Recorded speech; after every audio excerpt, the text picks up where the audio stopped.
What do you get when you cross the director of Resident Evil 4, sound designer of Silent Hill 2, and creative visionary behind No More Heroes? The answer is probably more bonkers than anything your mind can conceive. What you end up getting is Shadows of the Damned, a game from a company that I'm convinced has no HR department. You see, whereas most developers today are trying to be as inoffensive as possible, Shadows of the Damned suggests you suck a fat one and proceeds to call your name you'd usually associate with a member of the feline family. So what exactly is this game? Well, you see, it's the brainchild of a super collaboration between Goichi Suda, or Suda51 as he's more commonly known as, and Shinji Mikami. If you aren't familiar with these names, then let me break it down for you. Suda51 is responsible for games like Killer 7, Lollipop Chainsaw, and the No More Heroes series to name a few. If that wasn't impressive enough, hold my beer for this next one. Shinji Mikami has directed probably the most influential horror game in Resident Evil. Not to mention games like Dino Crisis, Vanquish, God Hand, The Evil Within, and of course Resident Evil 4, a game considered by many to be the greatest survival horror game of all time. On top of all that, they managed to get the legend Akira Yamaoka, most famous for the iconic and instantly recognizable Silent Hill 2 soundtrack. Having these veterans collaborate is like locking your 3 favorite chefs in a kitchen and asking them to cook. And it's not all surprising when they serve up something that's as fresh and unique as it is distinctly familiar. The bullet train is here, hell monkey. Before we go any further, would you consider leaving a like on the video? You know, a little click goes a very long way for a small channel like mine. Let's get back to the video. Hijo de puta! Cute trick. Shadows of the Damned follows Garcia Hotspur, a demon hunter, into the city of the damned to rescue his girlfriend from the Lord of Demons. Armed with nothing but his cool purple leather jacket and his trusty demon skull sidekick, Johnson, who's capable of transforming into various types of weapons, together they will have to endure whatever hell awaits them, and that includes many of the city's deranged and depraved inhabitants. Now doesn't that get you absolutely pumped to lay waste to some evil demons and pop them in the head like you just opened a fresh can of Pringles?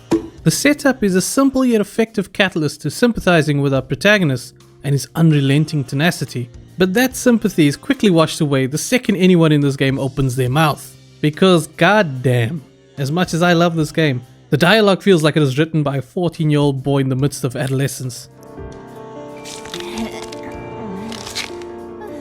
Well, that killed my stiffy. Every other line of dialogue feels like a setup for a dick joke. If you told me the game was written by a horny teenager whose idea of edgy means immature sex jokes, I believe you. Seriously, this game has more double entendres and sexual innuendos that you can shake a stick at. There's also more damning themes sprinkled into the game, including fat shaming and misogyny. I bet she'd be fun in the sack if she weren't so keen on eviscerating us. Just saying. Although these jokes are somewhat light in nature, I doubt they'd go down well in today's climate. But herein lies its charm. As terrible as these jokes are, I'd be lying if I said I wasn't entertained the whole way through. Not in a guilty pleasure sort of way, in a so bad it's good kind of way. The game had me laughing out loud at some of the more cheesy and poorly outdated jokes. Shadows of the Damned is genuinely such a breath of fresh air in a time where every developer is trying more and more each day to appeal to as many people as they can. This game knows what it wants to be and is unapologetic about it. Look, I doubt many of you will find this type of writing genuinely humorous, but I guarantee you'll find it thoroughly entertaining. Even if it's just a smirk with a disapproving shake of their head at the sheer absurdity of it all. But I have to say, Suda51 should see a therapist, man. That guy is just a little too unhinged if you ask me.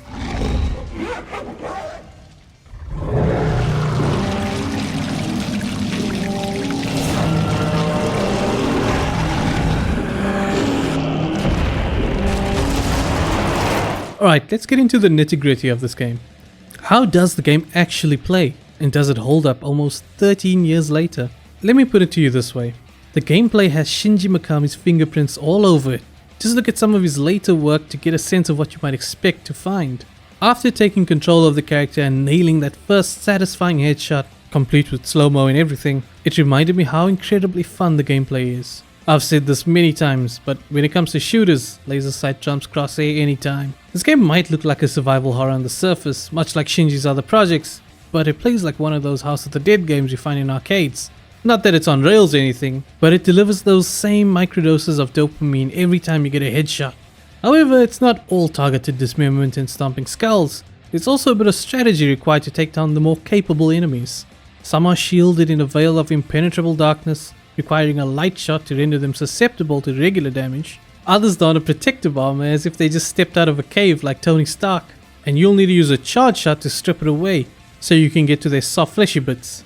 New enemies and weapon upgrades are constantly being thrown at you, so combat remains as engaging as it is in the start all the way through to the end of the game.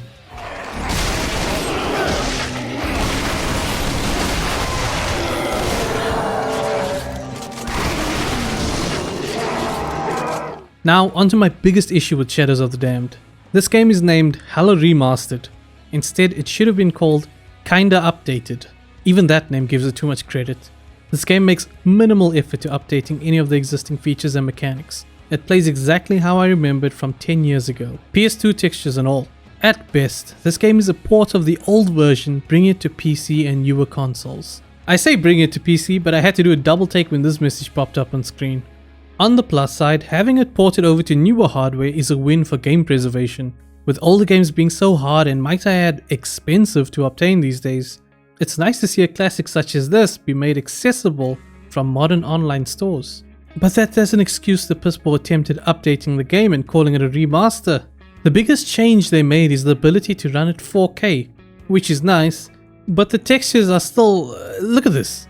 So it doesn't really make a difference. Plus, most players aren't doing 4K just yet and won't even see the difference. On top of that, if you're on PC, which is how I played, you're still capped to 60 FPS. Did I mention that there's no options to change any graphical settings? These are all the options available to you. Keen-eyed viewers out there will notice a lack of a button configuration option, or key bindings as it's known on PC. 9 times out of 10 you'll never need to consult this option as most games have optimized and intuitive control schemes. But Shadows of the Damned is not one of those games. To make my point, let me pose a statement in the form of a question. This is for any of you who have ever played a PC action game. When you need to run, what button will you press? Go on, I'll give you a few seconds to decide, but I don't think you'll even need to give it any thought. I'm willing to bet at least 90% of you said shift. The rest of you need to stop adding milk before the cereal. Same goes for console players. You probably said L3 to sprint. But would you have ever guessed right trigger to make your character run? On PC, the last button I expected to press was left click, the button usually reserved to attack or fire your weapon. And it's not just that, your reload button doubles as your interact button, cause you know there's not enough keys on the keyboard. So the most annoying one is how you switch your selected heal. To do that you need to hold down E while pressing 1, 2 or 3 to choose between the various options. It's extremely disappointing that this game's control scheme on PC was not given any consideration beyond translating the controller layout onto mouse and keyboard. This is a game I desperately wanted to play on M&K.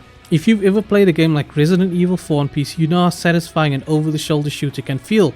But sadly I was relegated to controller where the button scheme felt way more intuitive.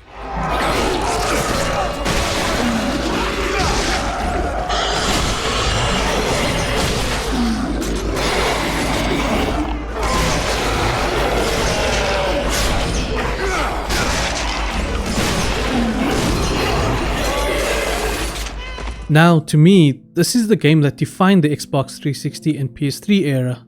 That was the time when video game companies were not afraid to take risks. Nowadays, everything is played as safe as possible, and I'm not talking about the subject matter found within modern games.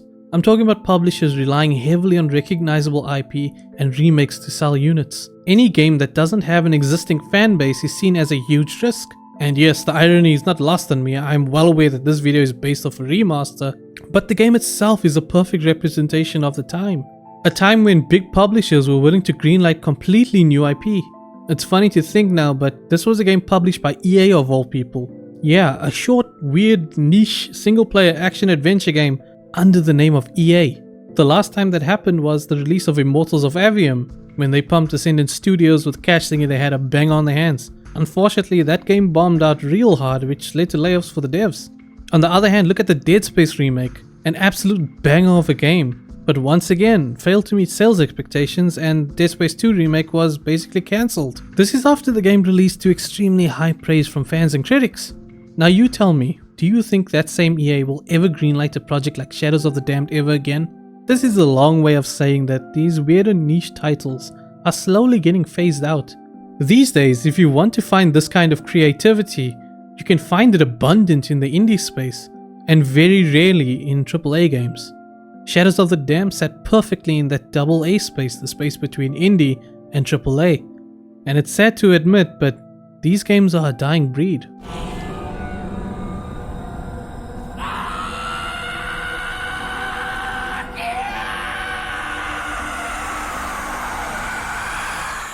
Alright, that's it from me. I would appreciate a like on this video if you can, if you enjoy the video that is. Also subscribe if you're maybe a returning viewer perhaps. Also let me know in the comments what you think of Shadows of the Damned. Have you played it? Are you planning on playing it? Is it a little too weird? Is it a little too much? Let me know in the comments. Thanks, and I'll see you in the next one. Bye bye.